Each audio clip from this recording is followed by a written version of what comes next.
wanted to say something about this last activity that's mentioned in the lessons page about testing your Google Drive app. Now, of course, in order to do this, you will have to have already completed installing the PyCharm IDE and the Google Drive app. Now, only a few people have done this and between the two classes, so I thought I should say something, and hopefully I would like it if you could watch this video before the next class so that all we have to do is make sure everyone's got it running. So if we swing back to getting started right over here, guys, I'll try to keep this quick, but it's not yeah, I'll do my best to keep it quick. Now, here are the two items I ask you to do. This is the PyCharm IDE.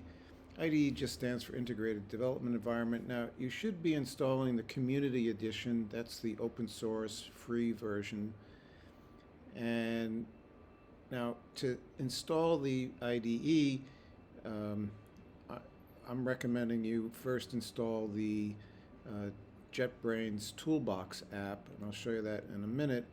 Now, before you make sure you download the correct version, when you go to this link to download it, you want to click on the DMG, and you need to select.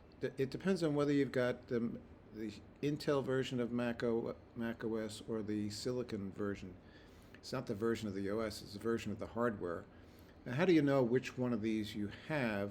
Well, if you come up here to the Apple menu and click on About This Mac, you can see right there it tells you which chip you're using. Now, in my case, I'm using the Apple it doesn't say Silicon here, but it's a Silicon M1. There's also a Silicon M2. They're both referred to as the Apple Silicon. If you don't see M1 or M2, it will say Intel. So download the appropriate Toolbox app, and here is explaining what I just said. And then you can start the Toolbox app, and from there you can install PyCharm. Now, there is no icon in the dock over here for the Toolbox app. The only way to invoke it or start it up is to click on this icon up here. Now, I don't know if there's a let's see if I can start it from the Spotlight Toolbox. Yeah, you can start it from the Spotlight. Okay, I did that quickly. Whoops.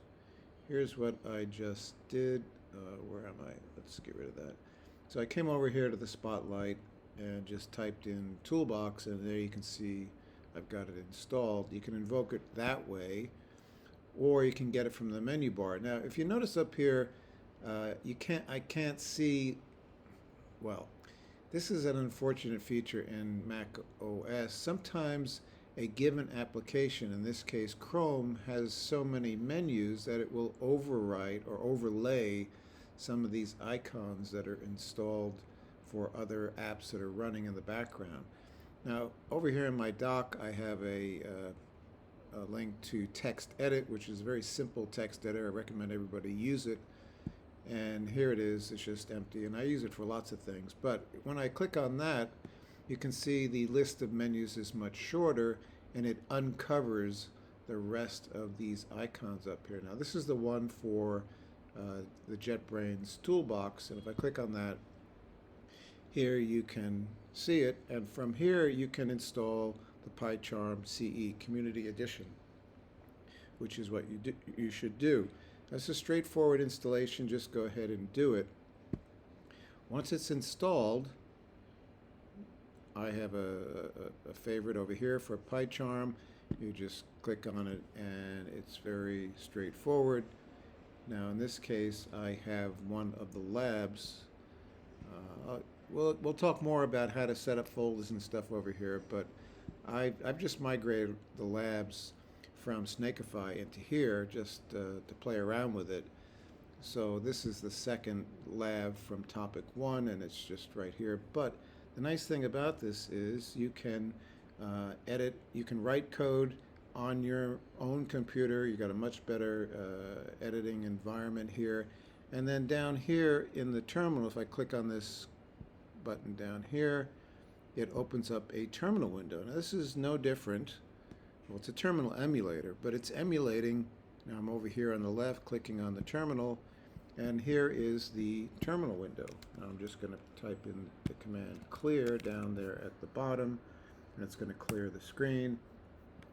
And I can type in all the various commands that are available. If I type in help, if I type in, I don't know, how do I see all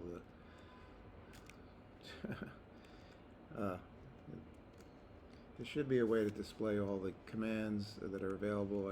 Why doesn't that work if I type in man? No. Okay, I'll figure out and tell you that later, but there's a bunch of commands many commands you can type in. For example, I can type in ls for list all the files in the current folder. If I clear it again, pwd means print working directory, and I can see where I am. I can list these files with other options, see more details. I'm clearing again.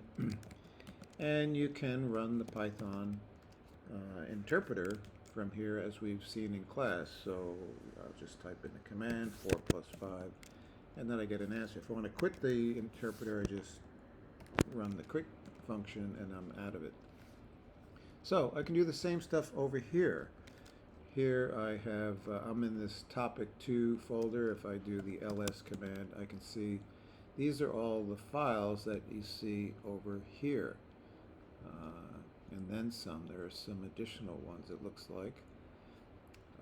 Yeah, I've got more than... Oh, I'm in topic 2. So if I change directories and go up to the parent and over to topic 1, clear it, clear the screen, and then do another ls command. Now I see the files 1 through 9, which matches. I'm just going to resize this terminal window. There you can see the files that are in the Finder. They're over here. Now you can also invoke the Python interpreter from inside here, and there it is, 4 plus 5. Yeah, and then I can call the quit function and exit that. Clear again, and I can run files from here. So there's I'm invoking the interpreter, and now I want to run that program called 2.highjohn.py. So if I just type in 2 and then tab, it does an autocomplete and displays the rest of the name. And then it's prompting me to enter a name. So here you can see the code right there. I've added this prompt. There's an easier way to do this, but I'm just doing it this way. So I've added this prompt, and I'm going to type in my name, and it's going to say hi Mark, and then exit the program. So we'll get into the details of this. This is where you're going to do your project. So that's PyCharm. Now if we swing back to the getting started, the other thing you were asked to do is install the Google Drive app. Now if you took DDES in year 8, you would have already set this up.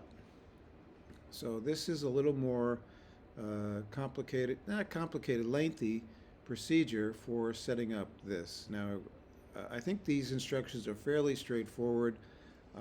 You should walk through them. If you notice any quirks or something's not working or it's not clear, let me know in class next time and I can improve the instructions.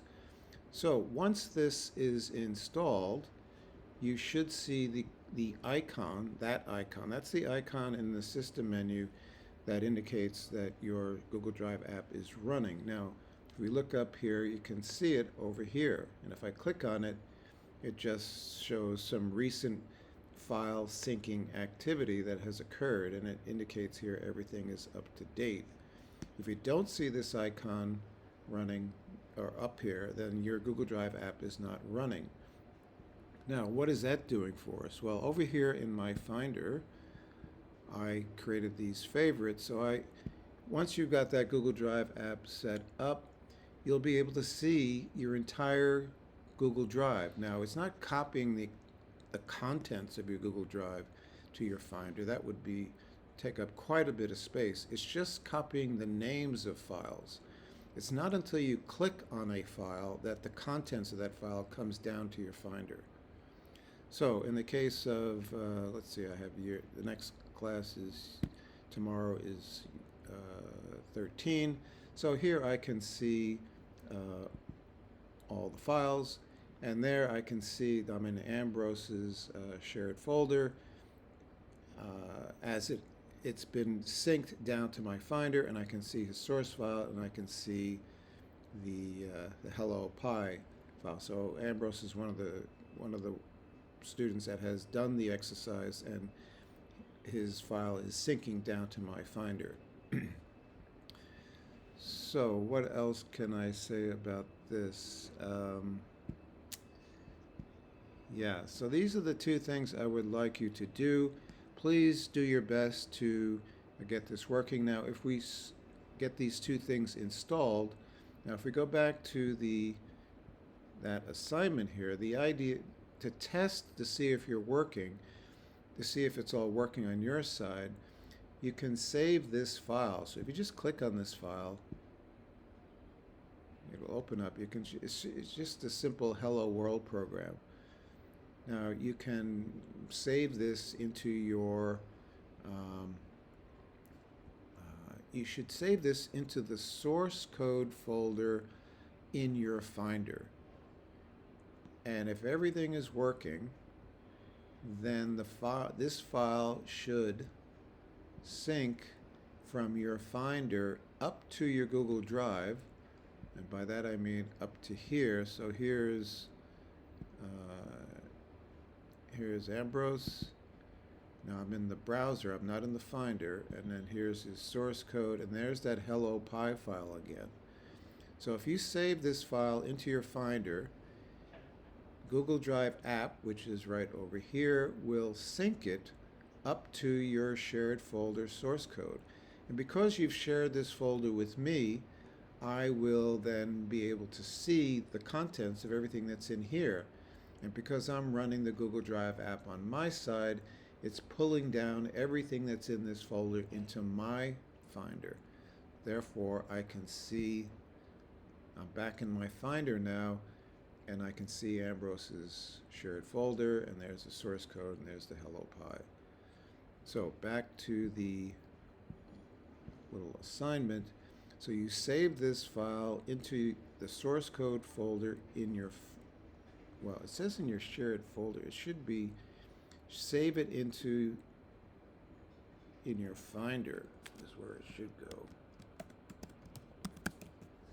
So save it in the source code folder in your Finder, and then, okay, yeah, I think we can just simply, so you could navigate to the source code folder in your Google Drive,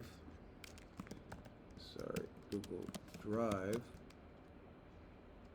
and check if the Python file has been synced to your Google Drive. Remember, from PyCharm, you're saving files, you're accessing files from the Finder. You'll eventually, not at the moment, but eventually you'll be opening .py files from the Finder, and you'll be saving py files back to the Finder.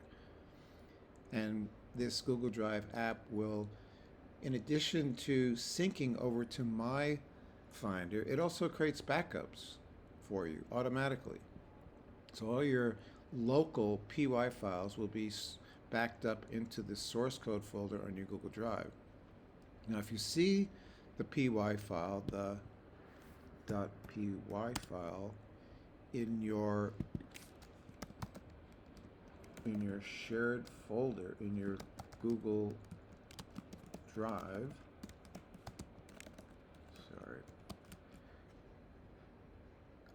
the app is then that indicates that the app is working. Okay, so I hope that helps and clarifies and helps you get this all set up. Okay, cheerio, stay dry, see you in class, bye.